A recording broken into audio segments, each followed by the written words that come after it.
Hi, Heidi Larsen at +7. I just finished an article for an organization of interest called Danish Purchasing and Logistics Forum about why Danish small and medium-sized enterprises actually has a great advantage when they're doing business with their Chinese business partners. And this is kind of like the opposite of what I'm hearing when I'm talking to my various clients, that sometimes it could be very difficult to make yourself attractive to the Chinese supplier, or it could be very difficult to kind of accept the minimum order quantities and so forth. So I kind of thought about this, and I went deeper into why we actually have some great advantages. The first one will be that Danish companies are actually quite innovative. This product development they would very much like to take part in. So maybe you can kind of focus on this, that they could be a part of this product development and they could actually participate to the product when you're developing this. Don't hide this information, because this would actually help to attract Chinese suppliers, because they're very interested in this innovation and product development. The second point is flexibility. Take advantage that you're not a huge enterprise. Huge enterprises or bigger companies, bigger international companies in particular, has this hierarchy, and the decision makers are actually placed within a greater distance than in smaller enterprises. Normally in a smaller enterprise you would find that there are quite a few decision makers, and the organization chart is often very flat. So you could take advantage of this, because you could send an appointed decision maker to visit your Chinese supplier. And this would maybe be more difficult to take the time to do so in a bigger company.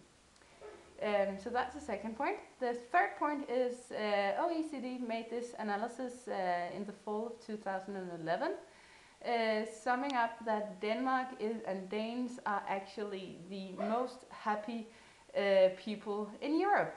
And what is interesting about this, and the connection to this topic that I'm talking about now, is the fact that what they were asked about is how much trust do you have to a relation that you don't know? How much trust do you have to a foreigner that, or a person that you would just meet out on the street? How much trust would you have to this relation? And Danish people are actually, they are very trustful of new relations.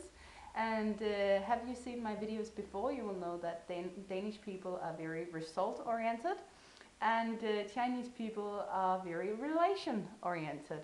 So this could actually be the connection to tie the two parties together, that have you built a trustful connection to a relation or a partner in China, almost all the doors of your China strategy will be open. I interviewed Mr. Werner Worm at the Confucius Institute in Copenhagen here in January 2012.